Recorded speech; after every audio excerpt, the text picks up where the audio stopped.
little funky. Definitely not what we had initially planned. The good Lord decided we needed much prettier surroundings, I guess, than the parking lot. So we have one of our students is going to come and offer our opening prayer in just a second. Here she comes.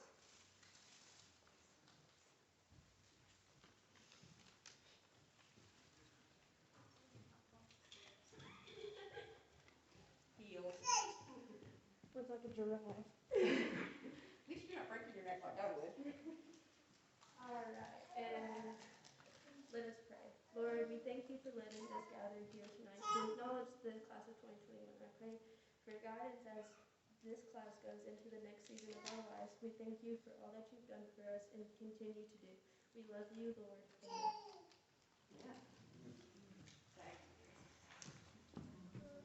You're going to be meeting her in just a little bit.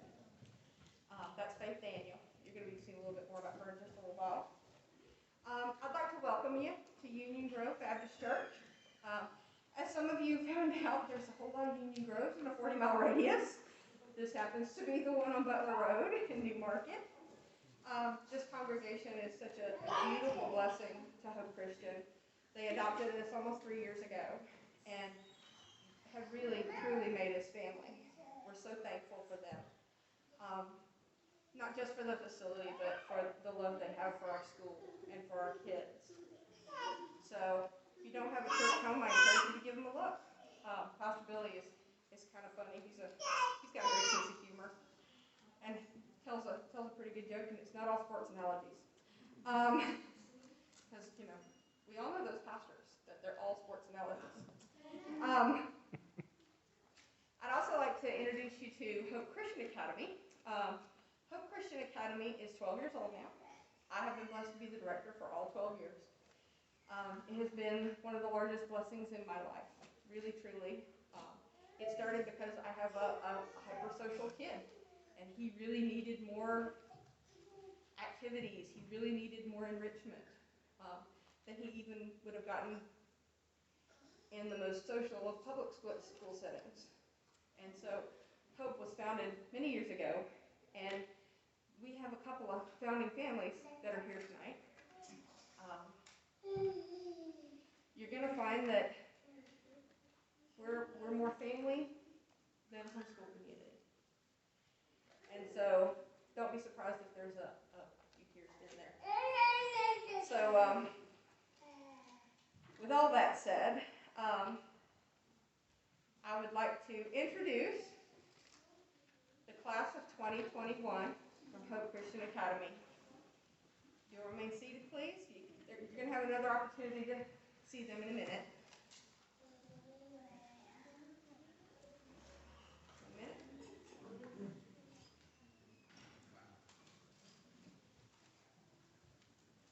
Mr. Trevor Alsop. Is graduating from life. Camille Anderson is graduating today as well.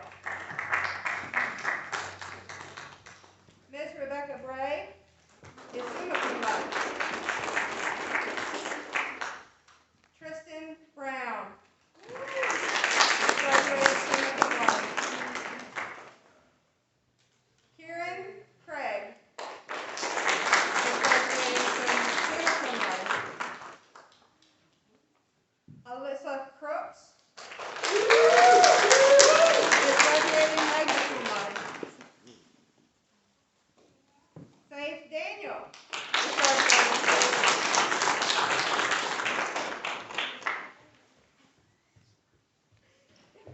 Good job.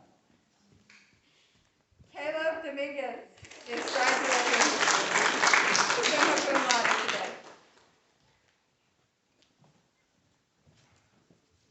Aaliyah Finkley is graduating magna cum laude. Alton Lee Jones is graduating. Marlia Jones Kelly is graduating.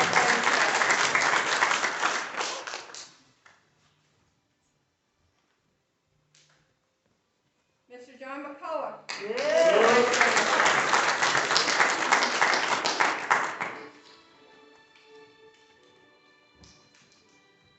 Miss Alyssa Picard is graduating from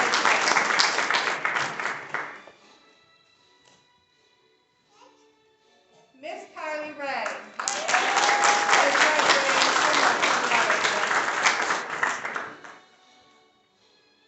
And last but certainly not least, Miss Jaylyn Whitfield.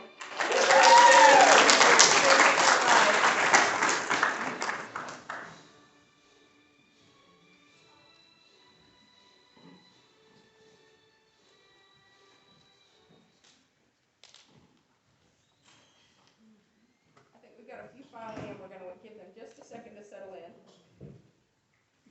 And it looks like it's standing room only today. We are busy. Packed house.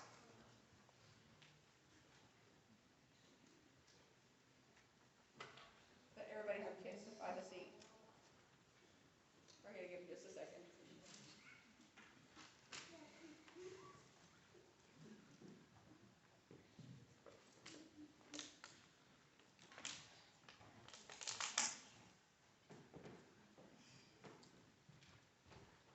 All righty. I think everybody's settled. When we're looking for a keynote speaker, we always look for somebody who has something special. Last year we had a world-renowned rocket scientist who happens to be a dear friend of mine. Great guy. He was actually one of the engineers on the Delta Heavy, one of the structural engineers. Great guy. Brilliant, scary smart, and very inspiring.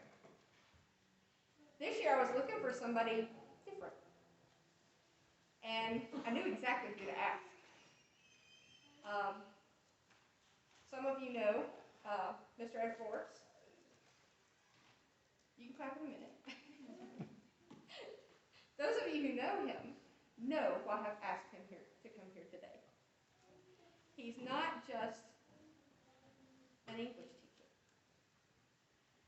For those of you who aren't familiar, a lot of homeschoolers will attend dual enrollment classes, and they'll take college classes while they're in high school. Matter of fact, with all my dual enrolled students, all the students who've taken dual enrollment classes, stand up for just a minute. Come on, graduates, come on. So about half of our class, thank you very much, about half of our graduates today took dual enrollment classes. They're leaving high school with college credit. Well, some of those students went to Drake State, like my son. And if you've ever been to Drake State, you've heard stories about this really fun English teacher. He's not just an English teacher. He's a husband and a father. And he's a consummate advocate for his students.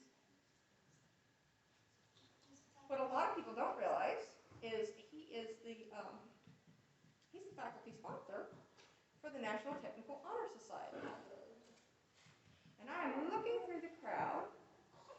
Is the Driscoll family here today? Have they arrived? I know Josh Driscoll is supposed to graduate today. And I know he's not going to walk. But we have a little surprise for you. Could you come on down? Come on, Josh. He's like, wait. Josh is one of my former students. He was on the rocket team. He was my team captain for rocket team. He's a NASA intern. Rather brilliant and a lot of fun. And where am I supposed to stay? you're going to stand right there for just a second. Because you have big strides, my friend, and he walks fast. Mr. Forbes and I cooked this up just a little while ago. Since he didn't have a chance to induct you into the National Technical Honor Society, he's going to do that today. So Mr. Forbes, without further ado,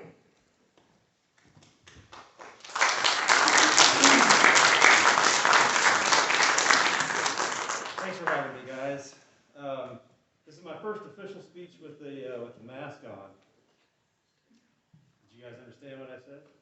Awesome. Okay. Josh really excelled at Drake State. He distinguished himself. And because of your outstanding performance, you have been invited to be inducted into the National Technical Honor Society. It's a big deal, man. Congratulations.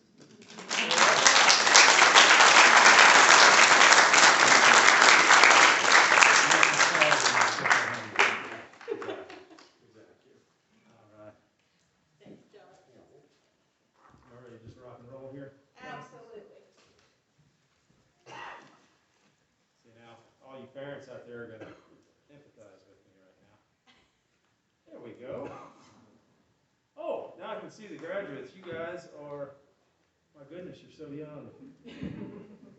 Your whole life's ahead of you. I was sitting around the house the other night with my wife, and just out of nowhere, she looks up and she sighs and she says, "How did I get to be 50?" I just looked at her and said, "Well, honey, you didn't die. That's how that works." Right? You guys are at the end of high school. You're not dead. It's not over. In fact, the good stuff is just beginning. The ceremony we're attending right now, this happens all over the country this time of year. It's called a commencement ceremony. Let's see who was doing their English homework. What does the word commencement mean? I would just shout it out if you know it. That's all right. My students don't know it either. It means to begin. The word commencement means beginning. Right? But what are you beginning? Consider this verse from the Apostle Paul. This is 1 Corinthians 13:11. When I was a child, I spake as a child. I understood as a child. I thought as a child. But when I became a man, I put away childish things. I want you to think about that verse as you contemplate your future. A child speaks what is spoken to them. An adult must speak for herself. A child understands what is explained to them. An adult must do the explaining. A child is motivated by obedience. An adult must be motivated by compassion, empathy, and experience. A child walks the path of their parents. An adult must walk his own path. And on your path, graduates, you're just beginning. As you begin, however, never lose sight of who you are and what is important to you. And who can tell you those things? No one can. Just you. I'm sure you have a lot of people in your life who offer loving guidance and advice, people who care for you and want the best for you. And you'd be silly to dismiss their advice out of hand. But no one can choose your life's path for you. That you have to do for yourself. What makes you happy? What are you good at? What drives you? What are you passionate about? Finding the right path in life is often as simple as taking a breath and following your bliss. Besides, we rarely get good at things we do not enjoy doing, and if you get good at a thing, really, really good, you can find someone to pay you to do it, no matter what it is. You may not see the world the exact same way as everyone else. That's okay. You may want to do something a bit differently. You might want to think about an old idea in a new way. No worries. Jesus was the same way. You're in good company. As Waldo Emerson reminds us, every great man is a unique. Trusting that innate uniqueness might be the very difference between being average and being great. You may find it interesting that the word genius and the word genesis share the same root word. Right? Genesis means beginning. Genius means new in nature, unique. A genius isn't necessarily a smart person. It's a person who trusts her own unique vision enough to make it a reality.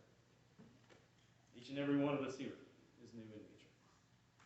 No one just like us has ever lived before, and no one just like us will ever live again after we're gone. We all have genius within us, if we are willing to trust it. You are, each and every one of you, each of you, unique. By every definition of the word, you're unique. And if we are all created unique, should there be any wonder that we sometimes think differently or are called to different paths? Should it be any wonder that our very greatness, our genius, lies not in our sameness, but in our uniqueness? You know, the word vocation doesn't just mean the work you do, right? You hear that word vocal in there? Vocation is the work you are called to do. But how can we heed that calling if we're not listening to ourselves? Consider these words by Henry David Thoreau in the 1840s. If one advances confidently in the direction of his dreams and endeavors to live the life which he has imagined, he will meet with a success unexpected in common hours. Endeavor to live the life you have imagined. No one else. Just you. Imagine a life for yourself and then go live it. That is success. What is the life you imagine? What is the success you expect? You know, success starts right here. And, you know, to get in touch with this, Thoreau retreated to the woods and lived in a cabin for 2 years, 2 months, and 2 weeks. He built the cabin himself. He planted a vegetable garden. He was totally self-sufficient. Over that period, he spent less than $30. And that wasn't a lot, even in the mid-1800s. About his sojourn in the woods, Thoreau writes this: I went to the woods because I wished to live deliberately, to front only the essential facts of life, and to see if I could not learn what it had to teach, and not, when I came to die, discover that I had not lived. What is a life well lived? Ralph Waldo Emerson, a mentor to Thoreau, offers these words: insist on yourself, never imitate. Your own gift you can present every moment with the cumulative force of a whole life's cultivation. But of the adopted talent of another, you have only an extemporaneous half possession. At Drake State, where I teach, we have a wonderfully talented culinary arts instructor. He makes the meanest brisket you ever had. His cornbread, forget about it, good stuff. If you go through that program and you come out cooking just like Chef Eccles, you are going to be a good chef. There's no doubt about it. But you'll never be a great one. In order to be a great chef, you have to take Chef Eccles' recipe and you have to make it your own. You have to have the courage to add this, the confidence to change that. If you only ever learned what your teachers taught you, ultimately you will have learned nothing else. Trust your own thoughts. Trust your own instincts. Have courage in your own vision. You guys ever heard of judo? Judo, it's Japanese. It means the gentle way. Ju means gentle, do means way. You've seen it. It's in the Olympics. People throw each other around and stuff. Judo was created in 1882 by a man named Higuro Kano. And as legend has it, Kano's master had developed a technique for disabling an opponent without harming him, hence the moniker of the gentle one. His method was to flow with the opponent, and when the opportunity presented itself, he would grab him and throw him, and that would open him up to submission, and it worked really well. As the story goes, one day, Kano and his master were sparring, and Kano was whipping him every time. I mean, just whipping. Easy, quick. The master had never been dominated in this way, so he asked Kano, he was puzzled, he said, how is this possible? And Kano responded, I've learned to unbalance the opponent before I throw him. Wow, what a simple adjustment, right? One simple change to the master's technique, so effective, yet so elusive. Legend has it that Kano's master bowed right there and called Kano master, and true judo.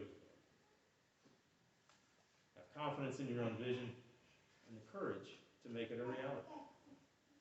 You know, I don't even know if that story about Kano is true, but it makes the point. Take what you have learned here and make it yours. Trust what you have learned, but trust your own thoughts as well. I mean, they are yours, after all.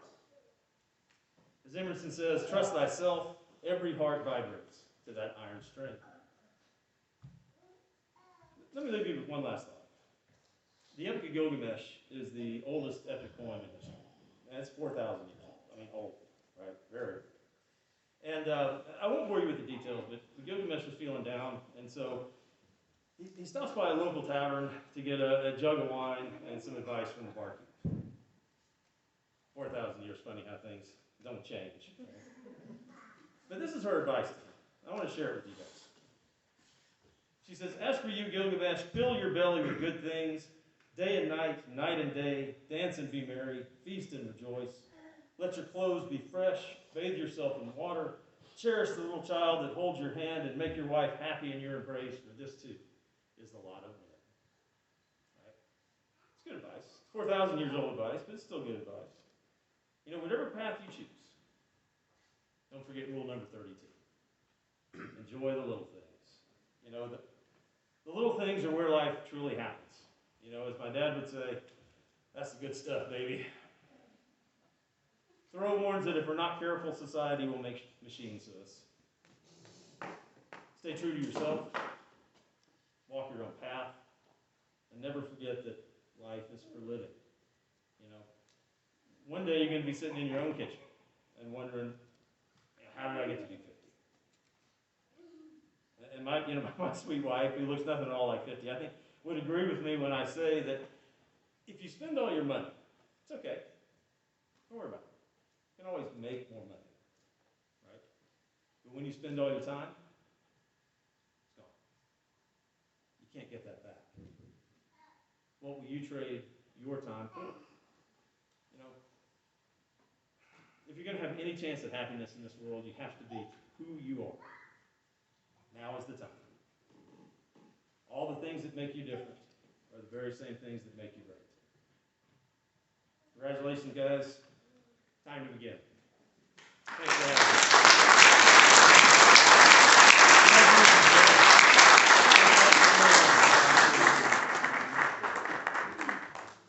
Oh, thank you so much, Mr. Forrest.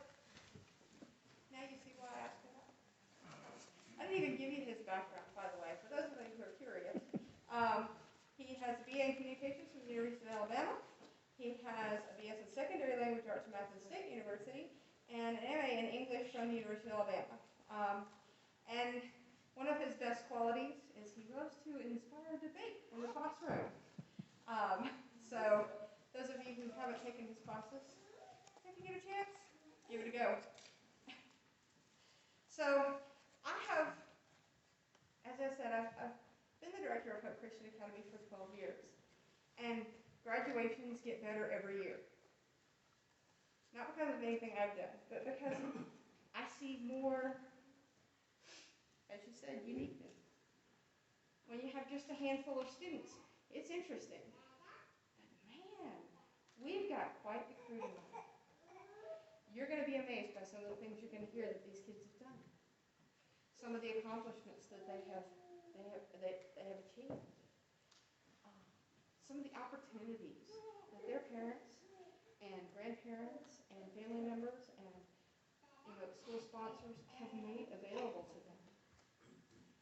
We are so blessed to have the kind of support that we do for the homeschool community in Madison County. And these kids didn't get here alone. They had great teachers, like Mr. Forrest. And Miss Kristen. Wave at us, Miss Kristen. Yeah. But we also had a lot of teachers that were parents and grandparents and aunts and uncles. Sometimes even siblings. So I want to recognize those folks tonight. I want all of our parent teachers and all of our parent teacher helpers to please stand and let's give them a big round of applause, please. Come on.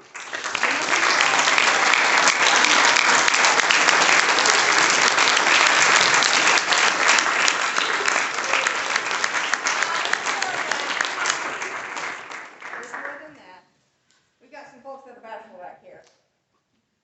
When they talk about it takes a village, it doesn't just take a village. It takes a village and the next village over and sometimes a few villages down the road and even some great internet opportunities. So I have the distinct pleasure tonight of, what I'm going to do is I'm going to call up each student. I'm going to tell you a little bit about their accomplishments. I'm going to have their parents come up here.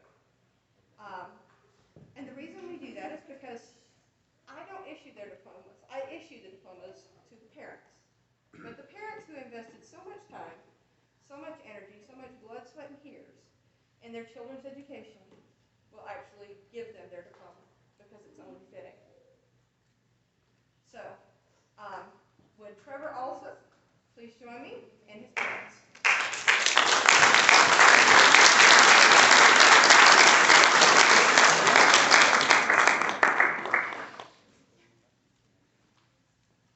Trevor's the only child of Tony and Kathy Allison. He's been homeschooled since 9th grade. Trevor loves to travel and he loves all things Disney. Who doesn't? Trevor's favorite subjects are meteorology, geography, and grammar. He enjoys Taekwondo and has recently been awarded a second-degree black belt. He also enjoys volunteering at Merrimack Hall Summer Camp as a youth counselor. Currently, Trevor works part-time at Charlie Foster's Coffee Shop and he hopes to pursue a career in the restaurant business. And he is graduating cum laude. So, come here, Mom and Dad. You have the distinct honor of awarding your son's diploma. Give him a big hand, guys.